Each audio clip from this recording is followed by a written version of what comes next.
Afternoon. My name is Tim Foley, and I will be warming up the webinar for our presenter, Mr. Nick McConnell. Wanted to welcome everybody on the webinar to our Ask the vCIO learning series, focused on business intelligence, cloud data management through Power BI. I wanted to go ahead and thank everyone again for joining our webinar today. This is our next in our monthly series of Ask a vCIO. We will be recording this webinar for those of you to review and share with colleagues that might benefit from the Power BI topic at hand throughout the webinar. Please feel free to send us your questions and we will address them throughout the webinar.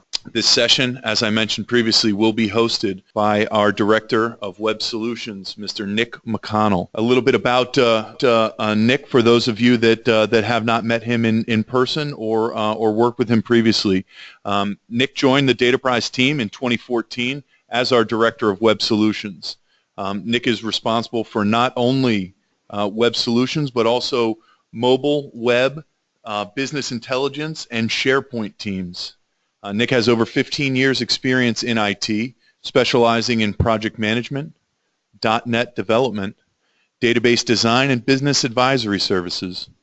In addition to these specializations, he has significant experience with business intelligence systems, financial systems, and custom integrations. What we're going to be focused on today with Nick is our business intelligence portion, and specifically the cloud data management through the very powerful Power BI.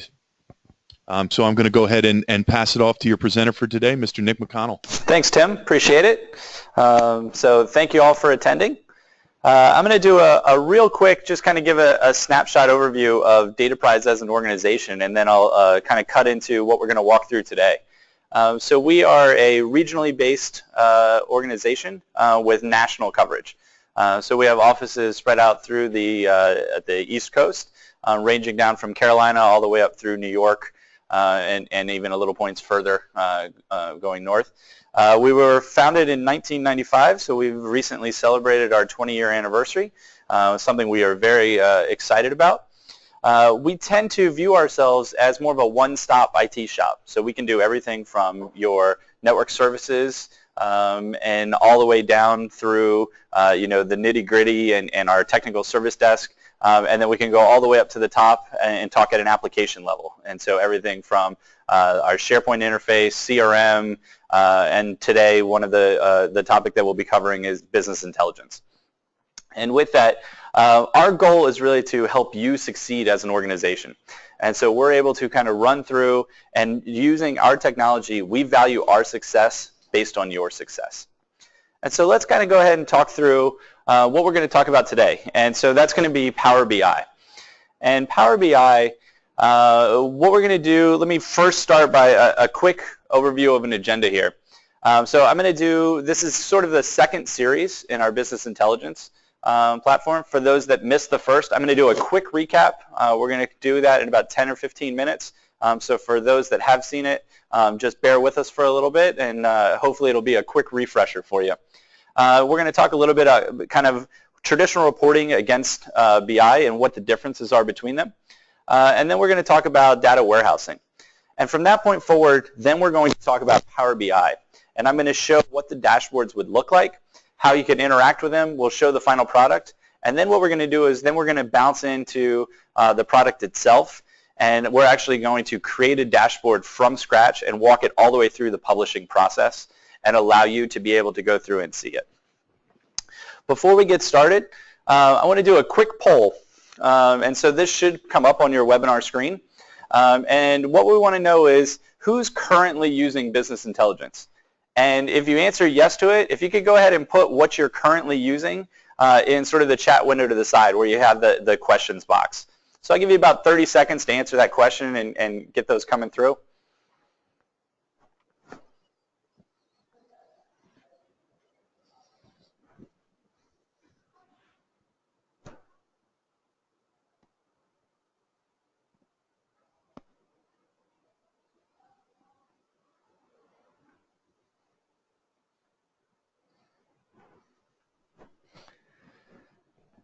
Excellent. Well, thank you guys. I saw a couple of responses here. We got some SAP. We got a couple already using Power BI. So hopefully you learned something new today. We also have sort of a Tableau out there. So I've got some experience with all of these different suites, and so I can kind of help point you in the directions on some of these. So that's great knowledge, and I can kind of talk to some of the points, and hopefully I can differentiate a couple of them for you and explain the differences going forward. So let's kind of do a quick, just as a quick recap and kind of bringing everyone up to speed. The reason we're all here today, right, is you want to be able to answer this question, okay? We all want the answer to be able to do real-time access to information for our historical trending or our predictive planning in the future. Okay, that's why we're here. And that's why we're trying to get away from these static reports and get to these more interactive dashboards. And so let's kind of talk through. We've said this term a bunch of times now, but what is it? So what is business intelligence? So in a quick definition, it's the technology, infrastructure, and activities used to organize and analyze raw data in order to improve business performance. So what the heck does that mean? Okay, what that means is, let's break this down into the elements. So from a technology perspective, there's many different tools available, some of which you guys already listed here in that poll. But we've got some of our cloud-based ones, such as Burst or PivotLink. We've got some on-premise ones with Power BI, Click, Tableau. Power BI is also now morphing into that cloud-based solution going forward, where we have this shared mobile, and I'm going to show some of that here towards the end of this presentation today. Then we're going to go through kind of the infrastructure. The infrastructure is all the underlying systems that we're using to retrieve that data. Okay, so this is everything from our databases, whether they're SQL, Oracle, Access, all the way through maybe some hosted solutions. Maybe we've got software as a service applications, things such as Salesforce or Dynamic CRM. And then all of our flat files as well. So you can't tell me that you don't have a million Excel files running around. I know everyone does, and everyone uses those to keep track of it. For instance, we've probably got a few project managers on the phone. And for those of you, I guarantee you have an Excel spreadsheet that's got your list of projects and where they stand. And even if your company has a centralized project management system, you still keep your own spreadsheets on the side. We all do it just to be safe. And then we've got all of the different activities that we're going to run with that. And so this is where we're actually doing that data mining and sort of our querying and reporting and being able to access that data. And so let's kind of do a quick summary and kind of what's the difference between what I'll call traditional reporting versus business intelligence. And so there's a couple key highlights. So let's first start on the reporting side. Traditionally, reporting is a very periodic basis report. Okay, you get something on either a daily report or a weekly report or a monthly report, and that data is really good for the instant it was printed, and as soon as it's printed, it's now outdated. Okay, and we can't do anything with it. All right, it's in a very static format. Generally speaking, if you need a change, you need to add a field to it, or add a grouping, or add a total to it. That has to go through a big process. You have to get a developer involved and go through that. Again, broad over generalizations, but a lot of times that's the case. It also is very good for point-in-time analysis. So what was it at, March 31st at noon? Okay, we can get that answer and we can have it right away. And it's designed to answer the what question. Okay, so what were our numbers? What were our sales opportunities? What's our current revenue? Those kinds of things. BI, or business intelligence, is going to be much more of an on-demand kind of a system, where you can go look as you need it when you need it, and you can go through the different pieces. It's also an interactive format. Okay, you can sort of drag and drop, change things around. You can make changes on the fly. You can, as you click on an individual area, it will filter down and show the data from a different area. It is designed for more of your trending information or historical, and it's used for those kind of what-if predictive planning scenarios. So what if I was able to reduce my cost by 5%? What would that then do to my total revenue numbers? Okay, and this answers the why question. So we can say, why did something happen? Okay, we can see that, hey, we had a bad second quarter. Why, from a revenue perspective? And then we can look back and see that we had a low sales number in Q1. Okay, well, clearly that was the predictive driver as to why we had that low revenue turn. And so what we can do is we can utilize this information to be able to make more accurate decisions in a more timely manner and be able to sort of predict and correct negative trending issues. Okay? So let's do just a quick side-by-side comparison between these. So from an overall business decision usage, reporting is traditionally done in more of an operational, tactical manner. It's used for that day-to-day. You know, it's dealing with the manufacturing numbers coming off the line or dealing with the opportunities that closed. Business intelligence is more of that strategical, analytical, more of that future planning, and so that we can predict going forward where we need to be. Okay? The interaction, these are almost exact opposites of each other. So traditional reporting, the interaction is first you kind of run that query, you get that report, and then you use that to go analyze it. A lot of times you're highlighting rows, you've got that ruler, and you're kind of going line by line through the data to make sure that you get it, all that table-based information. Business intelligence is the opposite.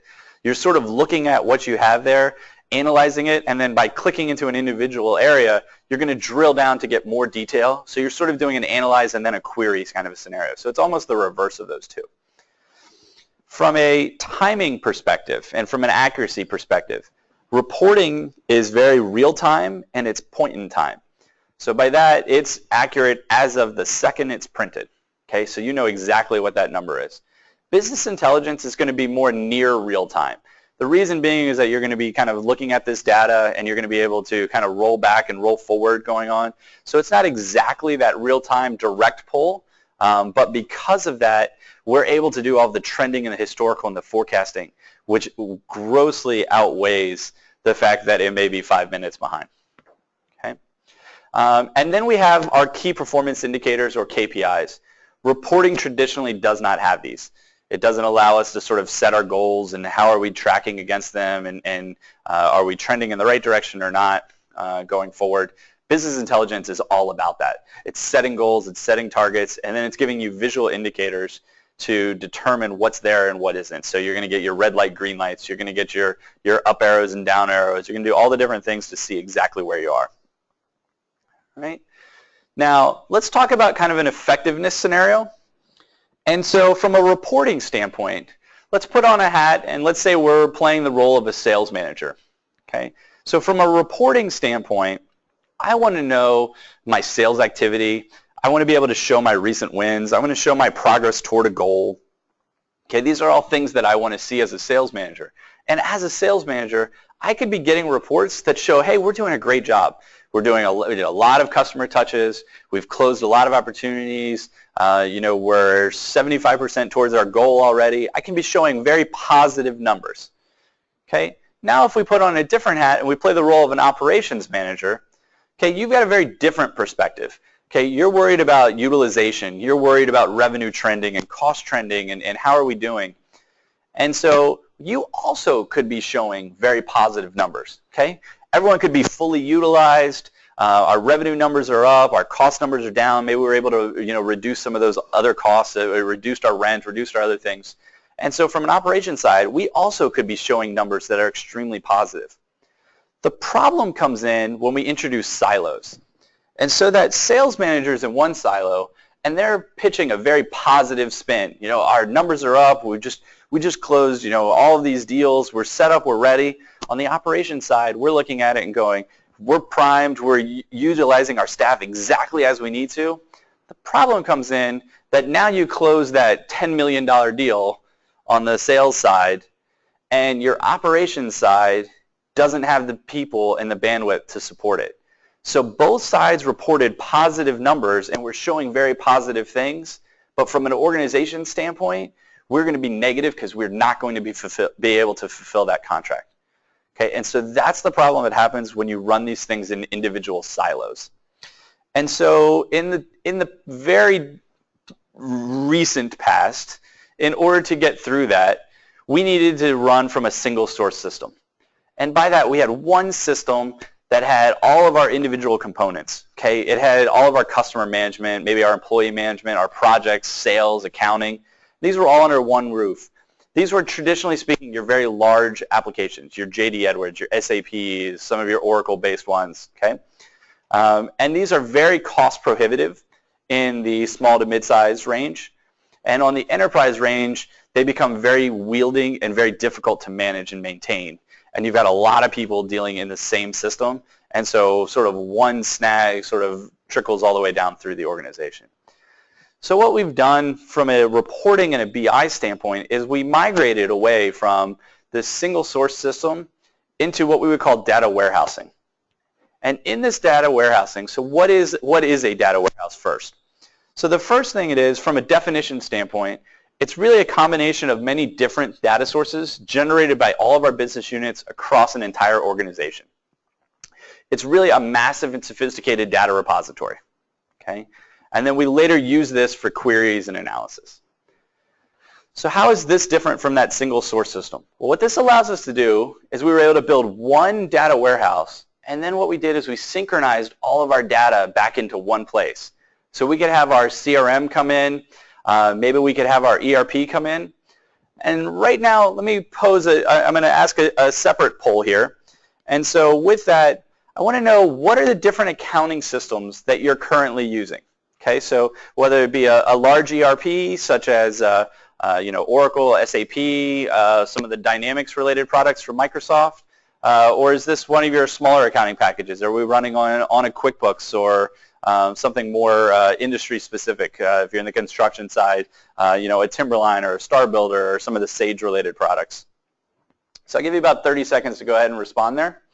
And if you're the other, if you could go ahead and put that into kind of that questions area.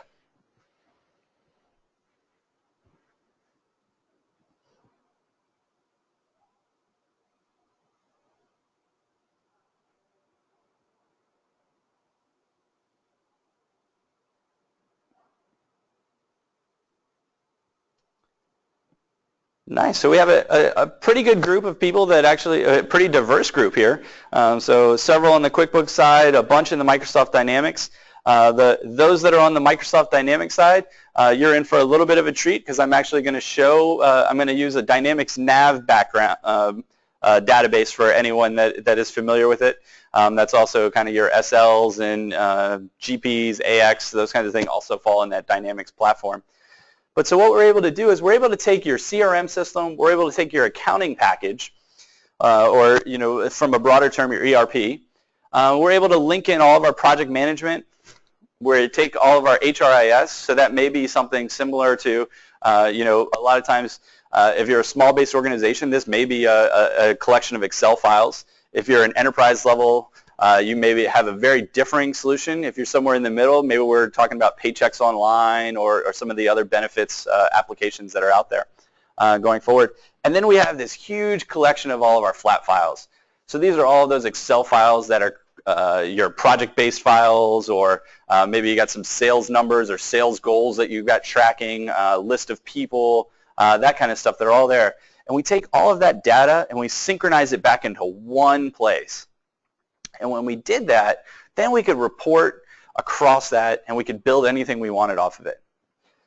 The problem with this environment is now you had this one huge database, or this one huge data repository. And that store, we were copying all of this information.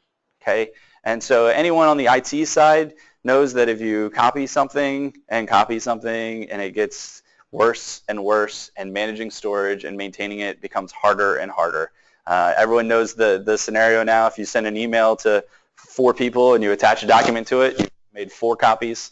Somebody replies, now you're at 8 copies. The next person replies, you're at 12.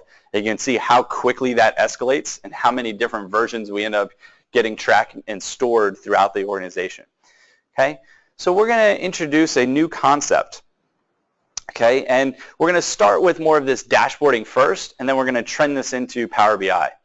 So what is a dashboard? A dashboard is a business intelligence data visualization tool. So it displays the current status or metrics, key performance indicators, or KPIs for an enterprise. We can do things such as tables, where we get our straight tables or pivot tables going forward. We've got all our different charts available to us, whether they're lines, bars, columns, pie. We're going to see many different ones of these, area charts. You can even do maps. So we're going to show several of these different visualizations going forward.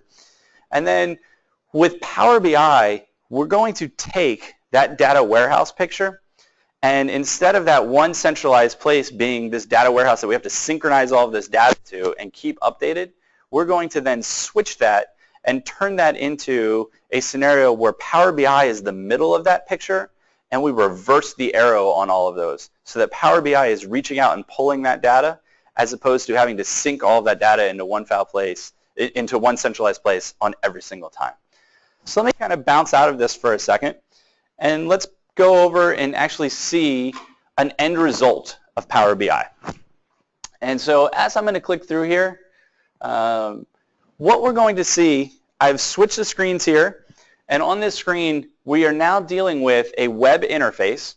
So this is something you can do from a mobile phone, from a tablet, from your desktop.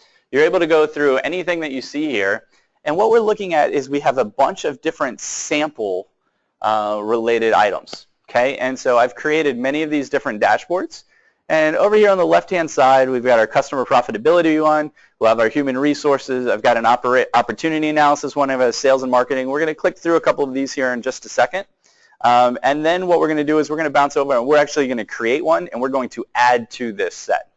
And so if we look at this, we're looking at many different elements. And you can see that right away what we're looking at is just at a high level, I've got some, what is my overall margin, what's our total revenue, we've got our customers, number of products. I can see sort of margin percentages by different business units. So I can see who's performing well, who's not. I can see how we're trending over. So it looks like we had a big fall off here in December. We probably had a bunch of people taking some time off around the holidays, right? So I can do things very quickly at just a visualization standpoint. Then if we look over here on the right-hand side, now we're looking at sort of individual account executives. And so I can see Andrew's doing well, and Annalise doing well, Carlos is doing well. And if you look at this, right, everyone looks to be doing pretty well. But then if we look at the trends, you can quickly see that Valerie got all of her up front at the beginning of the year and has really tailed off. Okay, now we need some more information. So does that tell us that the industries that Valerie services, that they have a tendency to, maybe their budgets close out that first quarter, and so they're trying to get all that additional spending in at the beginning? Or is this a sign of, hey, she got in and then she started riding her coattails to the end of the year? Okay? But we'd be able to kind of know that information just at a quick glance. Then what we can do is we can drill down into individual areas. And so if I was to drill down and click into, say, this total revenue, now I'm going to drill down into it, and I can get a lot more details going forward. And so I have sort of this area chart here going forward. I've got my revenue with sort of a trend line in there. I've got a map of where things are, and got sort of our breakdown of revenue by region. And you can see as I hover over these, I can get individual numbers. I can do the same thing over here in this area chart. And I can even select a specific wedge. And as I select that wedge, now all of the data gets updated and highlights to just what I have now filtered upon. And so I can apply additional filters going forward, and now I'm getting the individual elements as to exactly what happened at that point in time going forward. And notice up here all of my numbers are changing on the fly as that happens. So as I add in and switch between different ones, everything's changing and affecting on the fly. So you can quickly do an analysis and see what's going on, what's happening, and where did things go wrong, or where did things go well, and how can we continue to run and work through these. All right. Let's bounce over and see kind of a human resources sample, take a slightly different take on it. And so this is all about people management.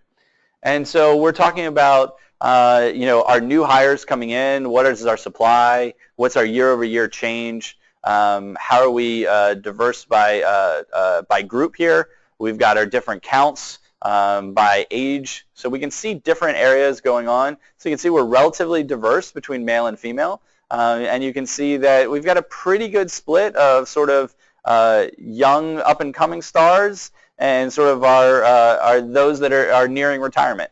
And so we're able to see both sides of it going forward. And just at a glance, we can kind of see exactly where we are. Let's bounce over into more of an opportunity one. I'm not sure if I have any sales folks on the line. I always like joking about that, and a lot of times the sales folks are too busy to come jump into a meeting.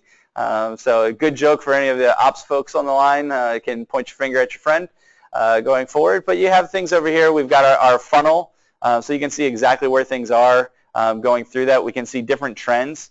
If you look at this on the left-hand side here where we're looking at kind of this calendar, so sort of January through December, you can see we're quickly seeing our funnel and our pipeline. So what we've done is all of the things that came in from January have already been moved at least to the solution stage. They've either moved over into proposal. Maybe we've even finalized some of these. And you can see the further we move to the right, now we've got more and more leads that haven't been converted yet. Okay, so you can see at a quick visualization what's happened and where things are going forward. And this is sort of, obviously stacked so that everything comes to 100%. We could switch this and do it at actual so you could see true counts and all of those different things. It's just a different way of viewing individual data and how we can slice and dice that. And then if we look at it more from a sales and marketing angle, now we're talking about different things. We're talking about market shares, and we're talking about percentages and units sold, kind of these different trends, and where's our units broken down. We can see different lines. And so you can see we can have many different visual elements all on the screen at the same time, and we can do that and interact with them. And as we interact with them, different areas will drill down and give us specific details about exactly where we are at any point in time, and we'll filter all of the corresponding charts and graphs all at the same time moving forward there. So now what I want to do is I want to show everything you've seen here. Many of the business intelligence tools out there will do similar kinds of things. Okay, so we saw earlier many had, or a couple were running Tableau. We had some on the SAP Business Objects, many different things. One of the really, really nice advancements in the Microsoft Power BI product is the use of the Cortana engine. So for those that aren't aware of what Cortana is, for you Apple folks, this is the Siri, Microsoft's version of Siri. And Cortana is an engine that is a text-based engine, but will also do analysis for us and run through different pieces. And so let me kind of point out what this is. So up here, this very top, this sort of where it says ask a question, generally speaking, this is kind of the search box. You're used to seeing these on websites, that kind of thing. But this is actually smart enough to know our data and where we're looking and what we want to do with it. So I'm going to start by asking it a simple question and just give me my total revenue. As soon as I type that, notice it instantly gave me a number. Now this data is sample data, so it's a little dated, so I'm going to say in 2014. And it automatically updated my number on the fly. Then what I can say is, maybe I want to see this by the division. And now I have my divisions. Okay, so it broke that instantly for me. Without me having to do anything, there was no developer involved. This is purely a business person. And now I could say, but maybe I want to see that as a pie chart. And it instantly flips that on the fly, builds it for us. Okay, so the power here comes in is that we no longer need these dedicated techies behind the scenes to write these convoluted queries, to write all of this difficult information going forward and run with all of these different things. Instead, we're able to, just like that, ask it a question, and it will build out exactly what I want to know. I'm going to go ahead and I'm going to take this one step further for you. For any of those CEOs or your C-level folks that have too much on, they're too busy, they don't have the ability to get in front of a computer, that kind of thing, you can do this from a mobile device. Pull this right up on there. As you pull it up, you can look at that dashboard. You can click on the individual balancers of the thing. You can hit the little voice button on your phone, and you can say, Cortana, show me total revenue in 2014 by division as a pie chart, and it will draw it on the phone, on the fly for you. Okay? So you no longer need to be sitting in front of a computer. You're no longer tied down and restricted, and you're no longer waiting on that static report that comes at the end of the month that as soon as it's printed, it's already outdated. Okay? All right. So now, how do we get from nothing to get to something like this. Now we're going to kind of go through this in lieu of time. Okay, so we've got about an hour or so remaining here, and I'll try to keep it a little shorter. If you have questions that come up, go ahead and chat those in. We've got a couple of folks here monitoring that, and they'll relay them, and I'll speak the questions for everybody so that we can go through it. But what I want to do is we're going to walk through actually creating a dashboard from scratch, going through this. We probably aren't going to make it all shiny and shimmery and pretty, but we're going to get a couple visualizations out there so that you can see everything. All right, so the very first thing I'm going to do, if you notice this new icon that I've got hovered here, so this is Power BI Desktop. This is the product that we're going with, and this is actually a free utility from Microsoft. So you can simply go into your favorite search engine, type in download Power BI Desktop, and you can download this for free, and you can run a personal edition of this and generate your own license. I've got 3 questions. How can I host this and integrate on Azure? Okay, so the first question here is how can you host this and integrate this with Azure?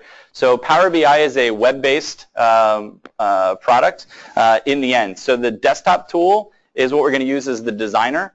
When we're done with that and we publish it out, it becomes a web-based offering. And from that web-based offering, that's where we can share it out with individual folks that you can lend to it. And it's hosted through the Office 365 cloud, which leverages all of your Azure suite. And now from the Azure perspective, I'm going to show some of the connections here in just a second. So yes, so the next question here is, can you also pull data from SharePoint sites, and specifically online versus your on-premise? The answer is absolutely yes. I'll show a couple of those connections here in just a second. And then from the next question here for those is, what type of security do the data warehouse data do you have in Power BI? So from a security perspective, we can secure individual elements, we can secure individual table access, as well as we can secure who has access to see the dashboard or the underlying reports. And so we'll kind of go through and do a couple about these as we go forward, and keep the questions coming. I'll be happy to kind of jump in and answer them. I may say hold off for a second and I'll show that, and we'll kind of go through the different pieces. So the first thing that we want to do here is this is going to be the intro screen that you see the first time you ever launch the product. And so I'm going to go ahead and say get data. And so when I go ahead and get data, notice now we get a whole bunch of sources. So I'm going to leave these up just so you can see them for a second.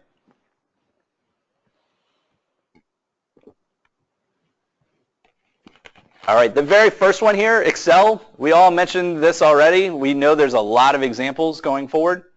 And so from this, we can do all of our project-based reports. We've got individual sales data, any of those different pieces. For those that are slightly less weight, we've got our CSVs. We've got XML and text. We can do folder level access. I can actually go out and grab an individual SQL database. Now this is the one we're actually going to work through today. I'm going to work through the Dynamics Nav SQL database. But we can talk through, and so you can hit a couple of these big boy ones that you're seeing. The larger you get, we hit our Oracles and our IBMs, and then switch more into our Linux-based organizations for our MySQL, Sybase. Here was a lot of questions around the Azure suite, and so it will automatically tie into many of the different Azure sources that are out there. I'd like to highlight this one. So this is a web connection. You can literally feed it any URL under the sun. It will go out and read that page and give you the corresponding data elements. So for instance, if I was to pull up a Wikipedia page for state abbreviations, and it's got a simple table on the page that says, here's the name of the state and here's the 2-letter abbreviation code, I can pull that in and then I can use those 2 fields anywhere I want in my dashboard at any point in time. Okay? This is a SharePoint level connection, so you can hit any SharePoint list, anything under the sun. I actually cut my teeth in the industry as a SharePoint developer, designer, administrator, and have kind of worked up. So I have actually been working with SharePoint since before it was even called SharePoint. So if any of those kinds of questions come around, hang on till the end, and I'll be happy to help point any of those that go along there as well. Any of my IT folks on the call, Active Directory and Microsoft Exchange. We can crawl individual mailboxes. We can get counts. We can get items. We can do categorizations between mails and calendar. We can do all of that kind of good stuff. Here's our dynamic CRM online. Got our Facebook. Here's another really good one. Don't tell my marketing folks. They think I do a lot of magic when they ask me to connect to our Google Analytics and give them some numbers. So it's real difficult. You click this and you put in your credentials, and it gives you the entire store, and then we just build it from there. We also have our Salesforce, and then we've got a lot of other sort of ones that are new, and these are coming out every single day. More and more are getting added to the suite. And then if all else fails, you get the blank one. You can start from scratch and build your own. And so let's go ahead. We're going to come up here. We're going to go into the SQL. So a couple of you mentioned that you were running one of the Dynamics products. I'm actually going to do this directly from a Microsoft Dynamics nav database. I'm using a sample database of which I have scaled down some of the data just so that we don't have to sit here and wait all day while we're importing, millions and millions of records. And sorry, I was just double checking on my side. Oh, we had a question come through while we were at. So the question is, will this work with Act CRM? Yes, absolutely. So we can tie directly to Act from that side, whether we go through the protocol and the API directly of Act or hit the database directly. All right. So now what we've done is, let me hit my, as this is coming up here, you're noticing with nav, there is a large table structure. And so you can see these are going to scroll and scroll and scroll. And in this sample database, we've got multiple companies. The way nav sets it up, each company is prefixed in the table format. So what I'm going to do is, let's start with kind of a US-based company, but I only want to pull in my customer table. So I'm going to select that one at first. Notice as soon as I do, I get sort of a preview of what I have information over here. I've got a lot of different columns and fields that I can work with. For those Dynamics folks on the line, or even the SAP folks, you'll know that every one of these tables has a lot of fields. As I'm scrolling through this, you can see just how small that bar is. Then what we'll do is let's go ahead and tie in maybe our sales invoice. And so we can pull in some revenue-related numbers. And so we'll do maybe our invoice header and our invoice line. You can see we've got 3 selected, so let's go ahead and load all of those in. Okay? And what we're doing, what it's doing right now behind the scenes here is it's going out and it's grabbing all of this, those 3 tables. It's pulling in all of that sample-related data. I've scaled it down so that we don't have quite so many records coming through here. And now as it goes through, isn't this exciting? It's nice and blank. What we want to do then is on the left-hand side here, there's going to be 3 different tabs. The first is sort of our report. This is our visualization area. Our second one here is our data. And if we select our data, now if we look over here, we've got our tables over here to the right. We've got the individual data here to the left, and we can move forward. Okay?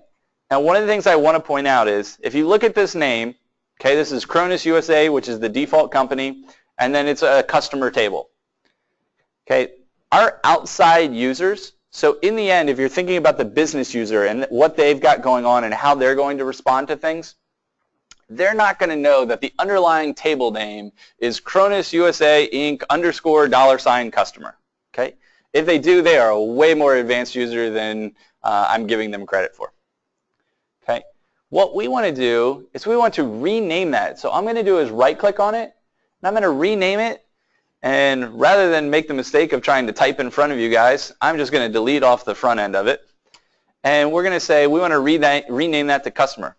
Everyone's going to understand customer. Okay? We're going to go ahead and let's do the same thing on our other tables as well. Got that? So now I've got my sales invoice header. And let me go ahead and rename this last one. And what we're doing is we're cleaning this up so that now people outside can go ahead and do that. What's really nice is I've renamed these. If I was to refresh this data at any point in time, it's going to remember that I renamed them, and it's going to keep those renames. Okay. What you can't do is edit the individual data in here. Okay, that's coming from the source. And you wouldn't want to edit that because then as soon as you do, it's going to go ahead and refresh and overwrite what any of the changes you made. So you've completely lost all of it. But instead, we may go ahead and we may want to go ahead and introduce new columns. So you can see there's a lot of columns here. If I was to come up to the top and introduce a new column, okay, now what it's going to do, it's going to look a lot like Excel for me. Okay, here's our column name, equal. For all of my Excel-based users, right, know some of these functions. Maybe we've got lefts and we've got sums, we've got rights. What else do you guys use? We got some text-based ones, any of your average formulas, anything along those lines, okay? So any of the columns that you're using, and you can see there's a laundry list of, these are just the functions that start with the letter A. And then notice we can actually pull in tables and other fields. So I can do calculations off of this. So let me go ahead and cancel this. But let me give an example of when you would use that. So we are an MSP. So we provide support services for organizations, and we have term service. Okay, so we may sell a 3-year agreement, okay, and for X dollars. And so in our database, we're actually storing X dollars because that was the amount of the sell. We're storing 36 months because that's the length of the term. But all of our sales numbers and our sales measurements are based on yearly information. Okay, so in order for us to get that information, we need to know what X was divided by 36, so that gets us into a month term, times 12 gets us a year term. Okay, so rather than having to have some developers go in and add new columns and change all the logic and get us all that so that we can get that number we need, I could simply go right here, make a new column. I can put in all of those fields, put in the relationship I need, and go ahead and hit OK. And now it's going to add that new column for me, and that will persist on every data load from that point going forward. Okay? And I can use that number in any one of the different ones. So I've got a question here while we're going through. So the question is, since this tool can pull data from multiple resources, do we need to build a large data warehouse? That is a phenomenal question. And the answer is absolutely not.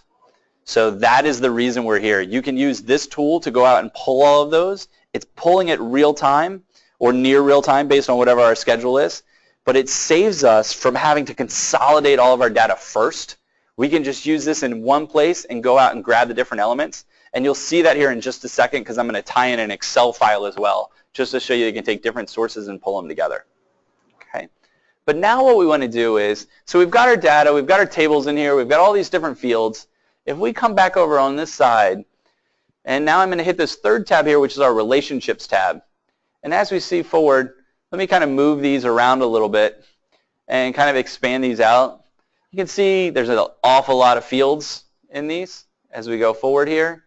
And you'll notice that right away, there's already a relationship built between my customer table and my sales invoice header table. Up here at the top, I can manage my relationships. What this allows me to do is to connect things based off of something that is in common between all of them. Okay? If I hit my manage relationships, notice that right away, what it did is it created a relationship between my sales invoice header and my customer table based on invoice discount code. Okay? The reason it did that is because both columns have the exact same name, so it assumes they're the same data. However, anyone that's been on the financial side knows that you do not relate customers to sales invoices based on discount code. Okay? And so what we're going to go ahead and do is I'm going to go ahead and edit that relationship. And while we're in here, so let's come back on my customer side. The real mapping between these is the customer number. And then on the invoice header, it's my sell to customer number. And I'm going to go ahead and hit OK on that. And notice it went ahead and it made that change for me in the relationship. And now what I need to do is I need to make one more relationship so that I can connect my invoice header to my invoice line. And so the way I'm going to do that is I'm going to select this top one and I'm going to set invoice header. It's automatically going to pull in all of the columns for me. And the way we connect these is the number column, and then on my invoice line is going to tie to the document number column. Okay.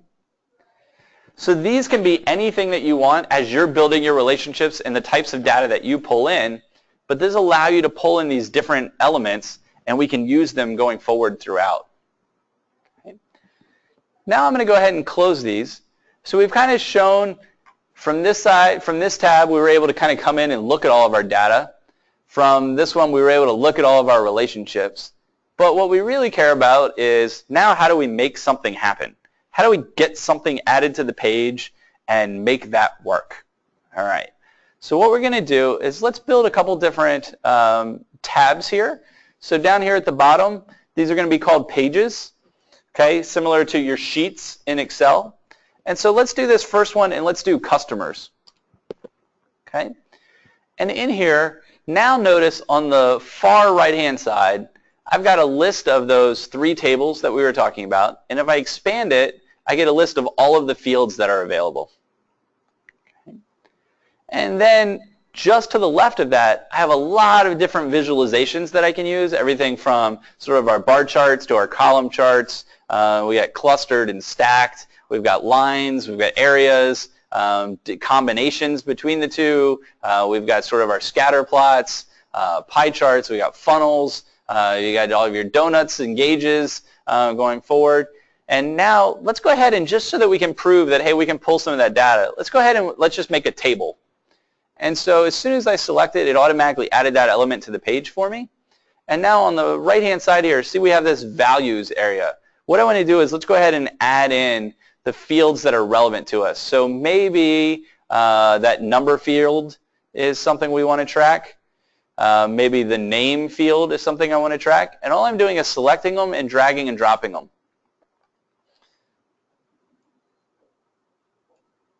Works better if you can actually drag and drop while people are watching you.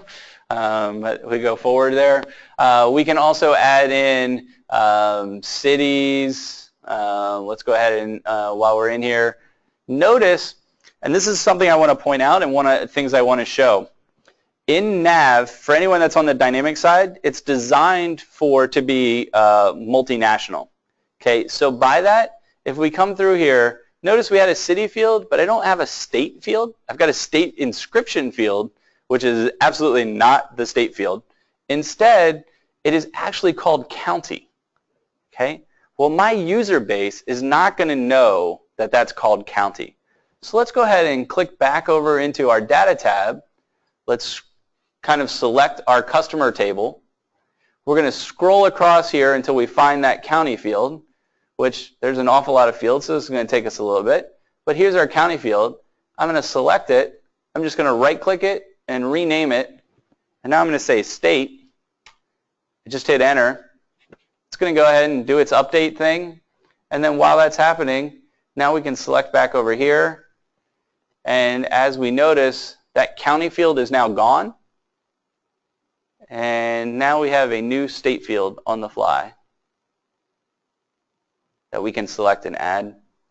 And let me, since this is some sample data here, let me go ahead and also grab that country code that we won't worry about quite so much about renaming here, even though it is a little wordy with a country region code.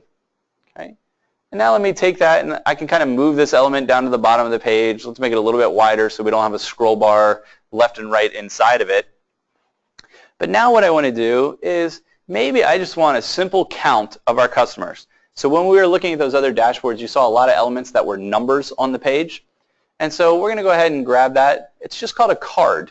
And so I put a number here, and now I'm going to come over here to the right-hand side where I have my fields. And the great thing about this data, this is basically our number field is kind of like an ID. So we know that every single customer is going to have it, and it's always going to be filled in. So I'm just going to take that. I'm going to select my number field here, and notice it went ahead and it did a count for me. I could also count distinct if I wanted to.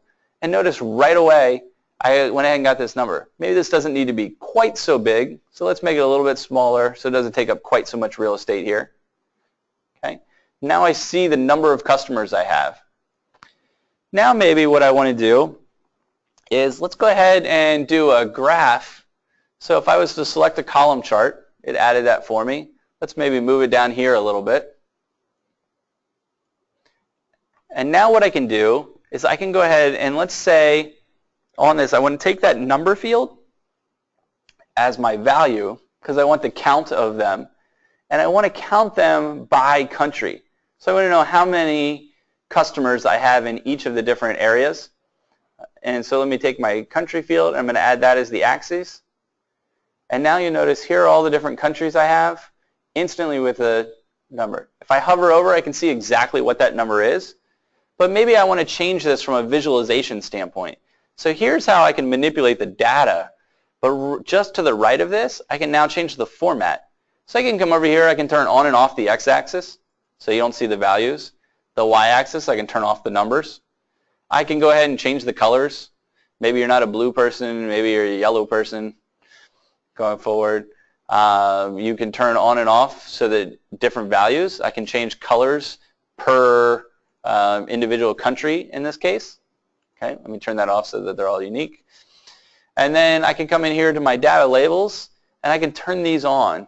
And now I can see the individual counts going across the screen. But now what's really nice is now if I select this, as soon as I do that, notice it automatically updated that number and it filtered down my list so I can see exactly what customers I was dealing with. Okay, all on the fly without having to do a whole lot of manipulation. Now one of the really nice things when we're dealing with sort of customer-related data is anything with an address, we can go ahead and map. So if I go ahead and say, give me a map, put that over here going forward, and then for my location field, let's go ahead and use that state field that we used, and we'll just sort of make it US specific in this example.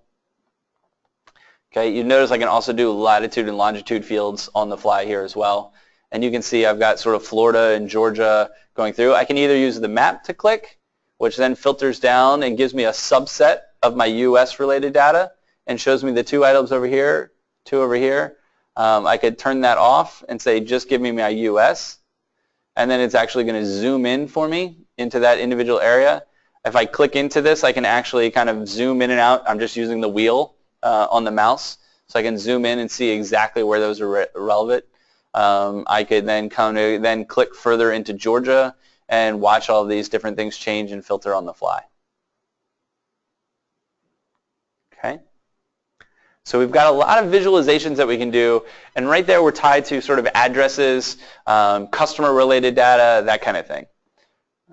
Let's have a little bit more fun, and now let's talk about how do we kind of use some of that other related data. And so in that, maybe now we're going to use a revenue tab. And inside the revenue tab, what we want to do is to be able to, let's kind of start here. Let's do maybe a line chart. And on that, what we now want to do is I'm not so much worried about the customer per se.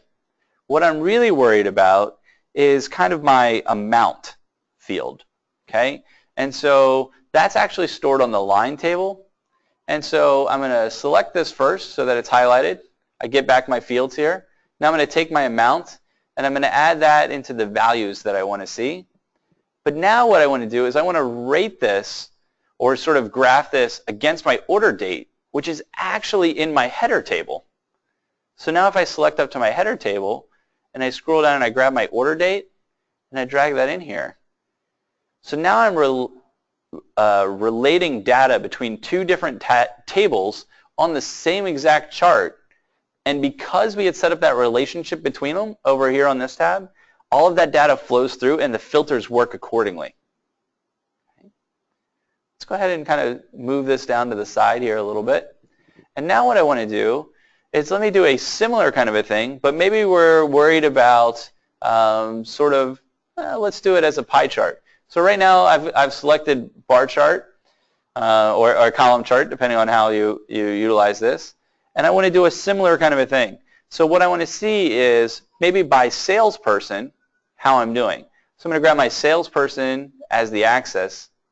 And then what I want to do is I'm going to collapse this again, and I'm going to grab that amount field, and I'm going to use that as my value.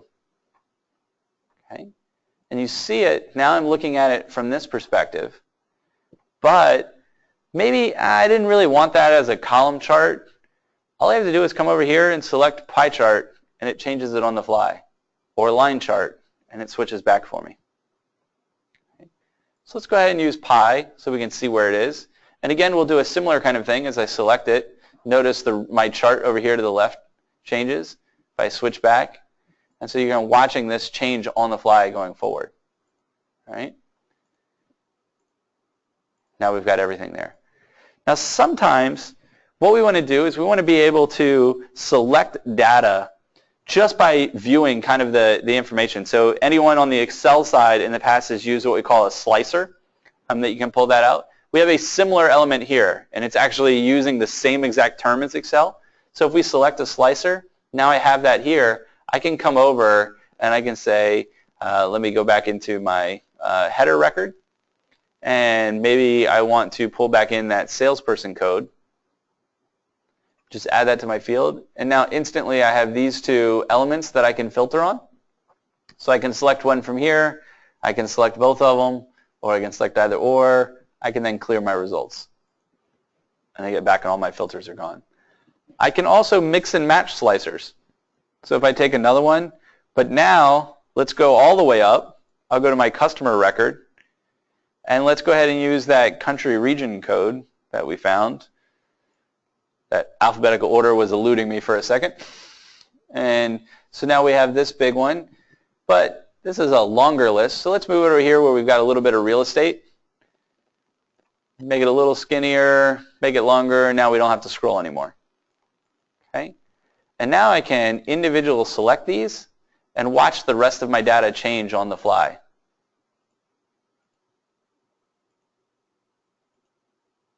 Okay? Or clear all of them, and now I get to see everything. Okay? So there's a lot of information that we can do, and we can go back and forth with on changing these individual elements.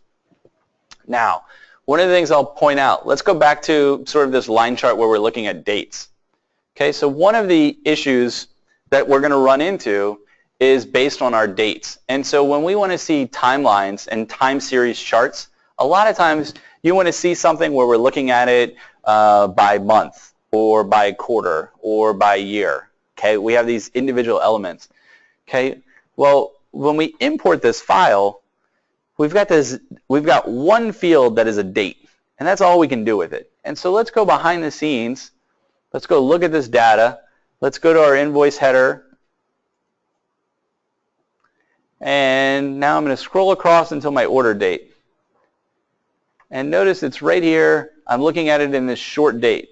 Now, could I come in here and do a new column and say equals year of the order date? Absolutely. Could I do that for month? Could I do it for quarter? Sure thing. You can do it till your heart's content. However, every time you're going to create a new dashboard, you're going to end up doing a very similar thing because you always want to report off of years and months and dates. So let me show you a quick workaround. And so in here, I've just got a simple Excel file, and I didn't go overly crazy, but if you have different time series charts that you use that have very different formulas, by all means, you can expand on this. What I've done is I've set up a column here for my dates.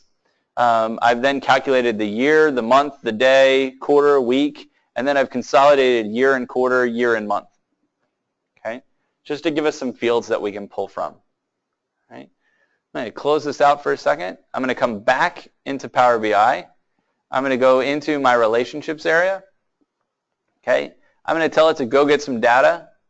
And this time, I want to get data from Excel. If I hit the more, I'm going to get that same window we were looking at before. We got the big, long list. There's also just sort of the short menu off of it to get the quick list. I'm going to say, let me get some data from Excel. As I do that, let me go point it to my BI calendar file that we just looked at. That was a very simple table-based structure. Now, notice what it did.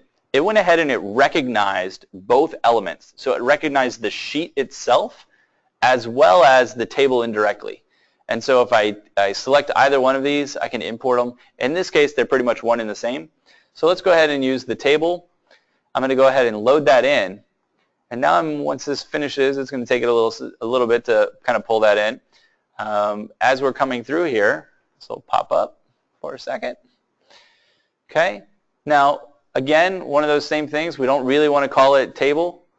So let's switch over into our data side.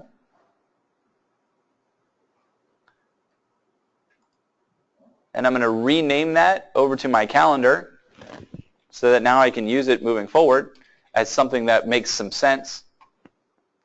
Switch back to my relationships.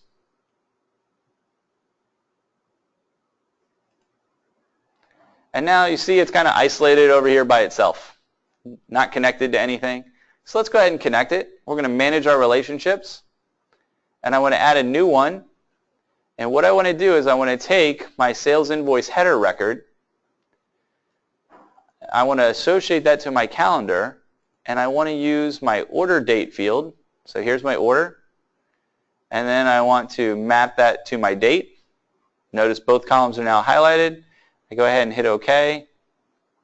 I hit close. If we wait long enough, it's going to draw the little line for us.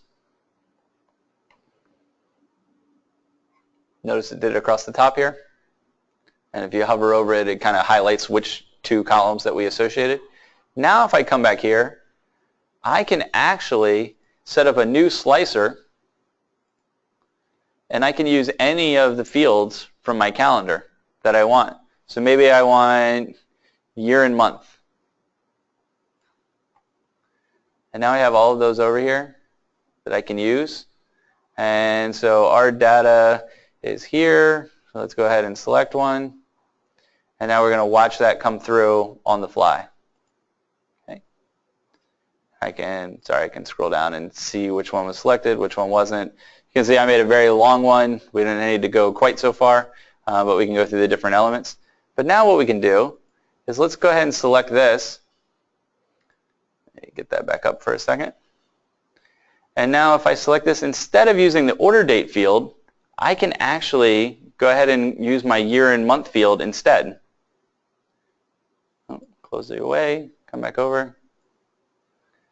And now notice, not quite as exciting, but you can see it's trending and going forward. Okay? So we can use any of the different fields and we can tie the relationships together so that now I can get my filters and get exactly what I need when I need it, and I can select on the individual elements and watch everything change on the fly. Okay. So if we go back and look at our relationship side, what we've done is we imported 3 tables from that SQL database, our nav database. We brought in an Excel file. I could also tie in many different data sources. So a lot of times, a very common one we see, let's say you have a CRM-based system. Let's say you're running Dynamic CRM or maybe even Salesforce, as well as then you have your ERP or your financial management system behind the scenes.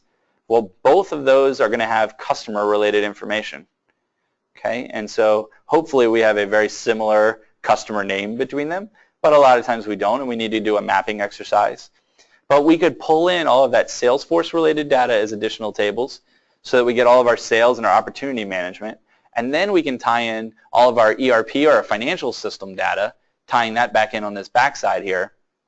And we can associate the two together. And now I can build a visualization that will reference both of them on the fly.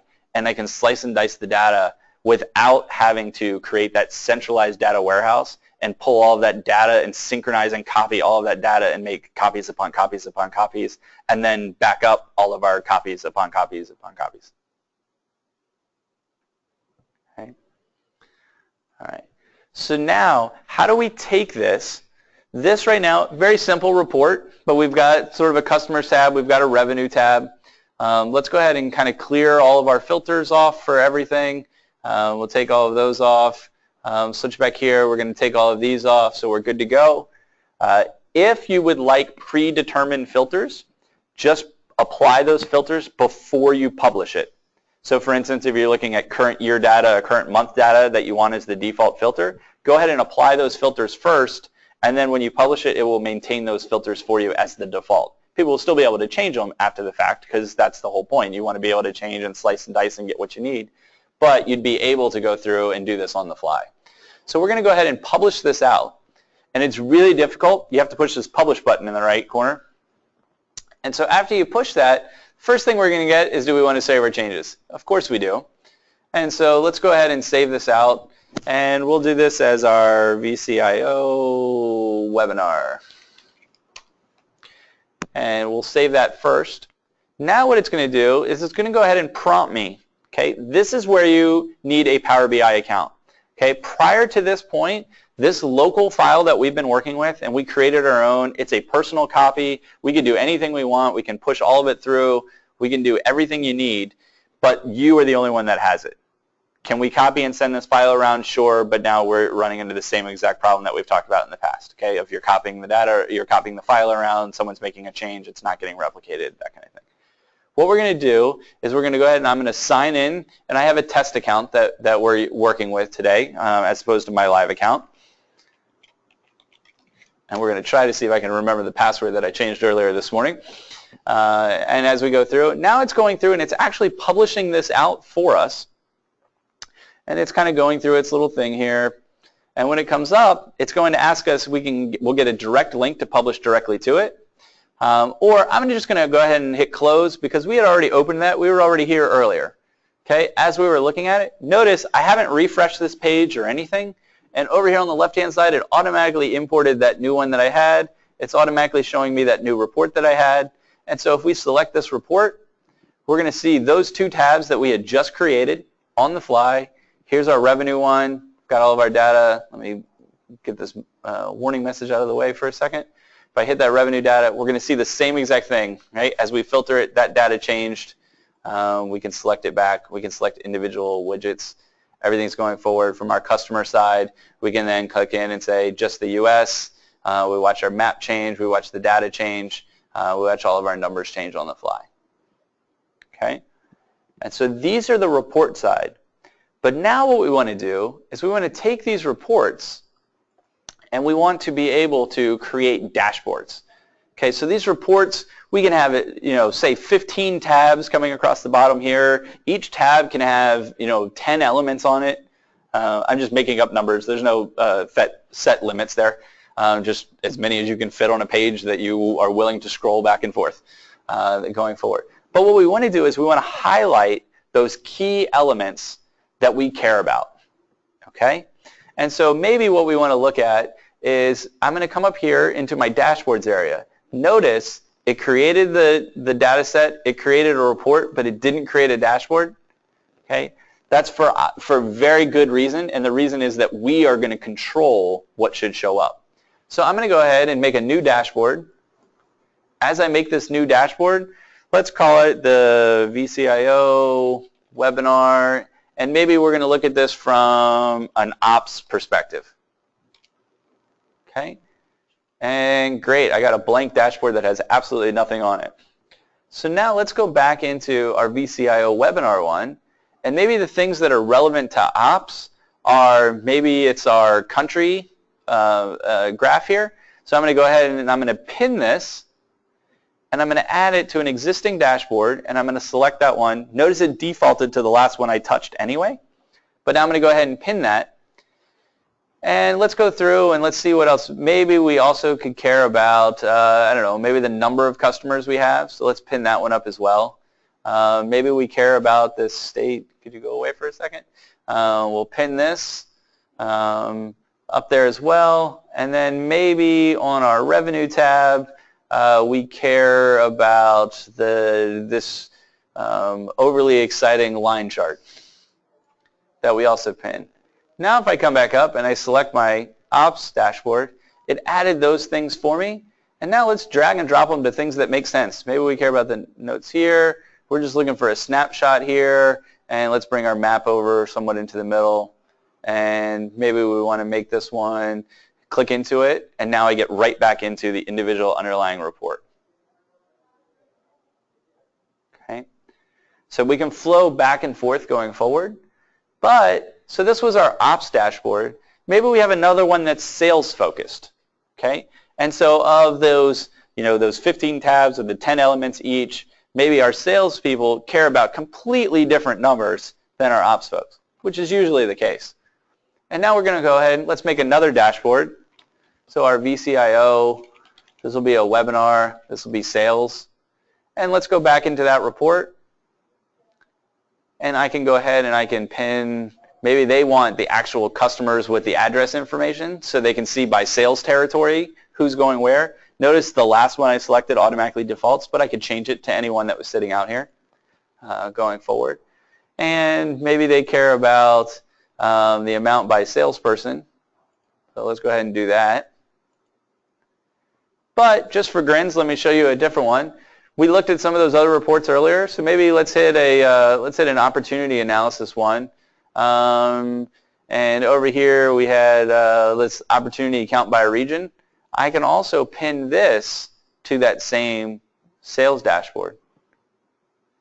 Now if I come to my sales screen, I've got the one that we used, I've got my amount by salesperson, I've got the one that was from a completely different report.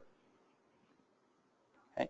So not only can I have multiple dashboards per any one underlying report, I can also have one dashboard that touches multiple reports. Okay? So you can have different people responsible for where the different data sets are coming, what reports they formulate in, and then you can develop dashboards that are relevant to the people that you need to have access to the appropriate information. Okay. Now, once we have this information sitting here, I can then go over here and I can share these. So if I share it, and all I have to do is type in an email address. So I'll use mine just as an example. As soon as you start typing, it automatically pops up. Because this is a test environment, it's very limited on the number of users I have in here, which is me. If I logged into my live production one, you'll actually see all of the people in our organization pop right up as soon as I start typing their name. I can share that out. Notice I have the ability here to, am I allowing those people to then further share it? Okay, so maybe I share it out to a sales manager and let that sales manager determine which of their sales team they allow to see this information directly. Okay, so you can sort of do a chained approach to sharing it out. So that way you're not constantly relying on the individual report creators to manage and maintain all of your different security going forward, going through these different pieces. And so we can share out individual dashboards, we can share out reports, we can even share data sets. Now one of the nice things I'll point out here as well, if we come over into our into this, we can refresh the data right through the site on the fly. Okay. We also can do scheduled resets. So if we schedule a refresh on this, I can schedule it. I've got to turn on some of the features in my test environment, but I can schedule things to run on an hourly basis. Maybe it's a nightly basis. Maybe it's every 5 minutes. Here's the one catch. Do not make the frequency shorter than the duration. Okay? So if it takes 15 minutes for the refresh to run, don't schedule it to run every 5 minutes. I guarantee you it will not finish. And then your data is never going to get refreshed, and it's going to constantly be stepping. Those first 5 minutes of data are going to be accurate as heck, but the last 10 minutes are not going to be there at all. Okay? So just a simple thing, just so that you don't step on it, so that you know what's going on working behind the scenes. Now I'll go ahead and answer the preemptive question, just sort of knowing it's coming. Yes, your data is all going to be, your data that's not based out in the cloud, your data that's on-premise, so your SQL database, that kind of thing. Most of us don't expose our SQL databases to the outside world for someone to just log in and connect to. And so the same is true here. Power BI is not going to be directly able to hit your SQL database. So what we use is there's a third-party tool, not a third-party tool, there is a tool from Microsoft for the gateways. And this is a straight download. And you can, it's again, a free download just like the designer tool. You install the gateway on your system and you connect it to your internal, you provided the credentials to the internal data sets that you need to connect to, whether they're Excel files, SQL databases, Exchange, Active Directory, anything you want.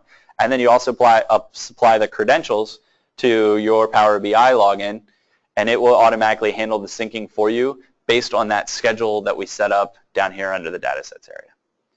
Okay, so all of it's secured and encrypted throughout the entire process, and you don't have to worry about exposing your internal data to extra risk outside of the environment. Okay.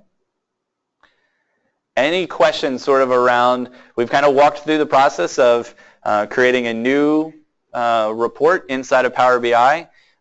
We've talked through kind of how do we import those different data elements, building relationships between them, then taking those one step further, and we can add in, rename our columns, rename our tables. We can add additional columns. We can even add measures if we want. So you can set it, if you have a goal of, let's say each salesperson has $1 million sales initiative, something along those lines, you can do that. Set your targets and see how people are managing against those going forward. And then once you do that, then you build out the visualizations. After you build out the visualizations, we go ahead and publish that out. And as we publish that out, we then hit our site, which is going to publish our data sets and our reports. And then we're going to go ahead and we can generate dashboards, and we define what elements we want. And then we can drag and drop between them going forward. All right, so a couple questions came in. So what are the size limitations on your data sets? Nothing direct. So if you're doing with the Power BI desktop locally and you're running through all of those different pieces and running through that component of it, you don't have any size restrictions because it's all going to be encrypted. It's going to be reduced, compressed, all that kind of good stuff. It's a proprietary format going forward. When you start publishing things out to the site, you're going to start running into some of the restrictions based on your licensing level. So the Power BI on the web interface that you're currently looking at, on that web interface, there are going to be there is a monthly subscription fee that goes along with it, and it's per user per month going forward, but it's extremely inexpensive, especially compared to some of the other products that some of the folks mentioned of Tableau, SAP Business Objects, some of those other ones going forward. It allows you to do those different elements, run through it, and get all of those published out going forward. So another question here is, how can we host or publish the reports or dashboards on premise? And so right now it is a web-based tool.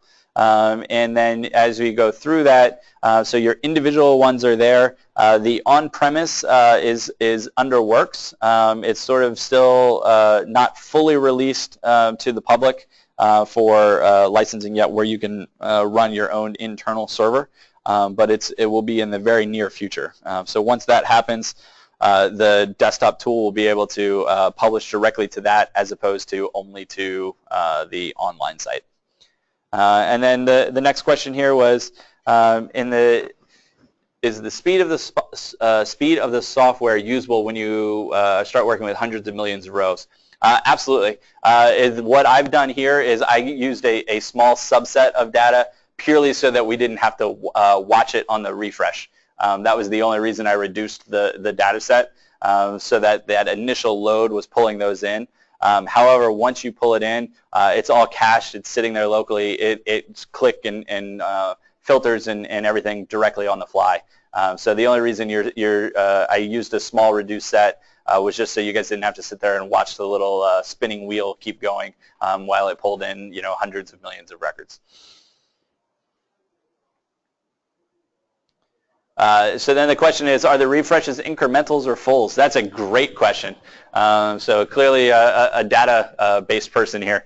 And so yes, they are, you have the option actually of either incremental or fulls. So I didn't see it because I didn't turn it on the test environment, but when you turn that on, you have the options for your fulls or incrementals. So you have both, and you can choose whatever you want. Depending on the size of the data, you typically will see things like fulls done on a weekly basis and incrementals done, daily. If it's a smaller subset, maybe you're doing fulls on a daily basis and you're doing incrementals every hour. If it's a really large subset, maybe you're doing the opposite and you're doing fulls on a monthly basis, with incrementals, weekly or daily.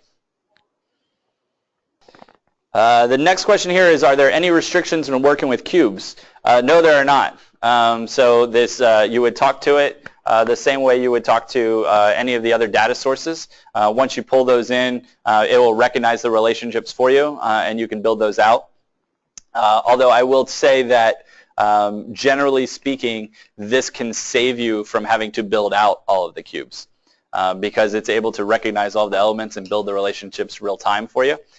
So you can save a lot of that upfront headache and heartache that comes with trying to get all of those cubes laid out appropriately And so you can kind of build these out on the fly using the tool, and it'll save you a little bit of time of running through that process. Awesome. Well, thank you guys very much. I'm going to turn it back over to Tim here for a second. Wow, that was great. Thank you, Nick, for the presentation today, all about Power BI and how to leverage it and use it properly within your organization. I want to also thank everyone on the webinar for joining us today, for the thought-provoking questions that you've asked, and more importantly for your time as we presented our Power BI Lunch and Learn webinar as part of our Ask the vCIO series.